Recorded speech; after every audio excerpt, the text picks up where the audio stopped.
Bunions and problems of the lesser toes are actually very common. Up to 20% of the population will have these issues, and they're more common in women. So a bunion occurs when there's an angle between two bones of the foot and the inside of the big toe becomes prominent and painful in a shoe. And that ends up being the #1 complaint of patients: pain with shoe wear right on the inside of the big toe.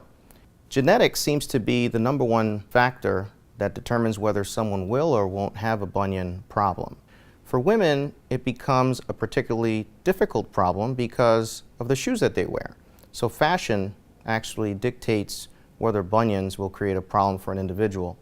Flat feet can also be a problem, worsening a bunion or making it cause further pain.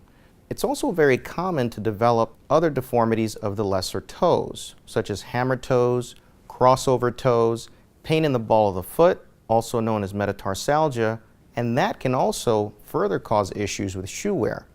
In terms of the evaluation, a physical examination, and then x-rays when someone's actually standing are what we use to diagnose whether someone has a bunion. We always start with conservative treatment, which means wider shoes, padding, splints, ice, or anti-inflammatories to try to calm the problem.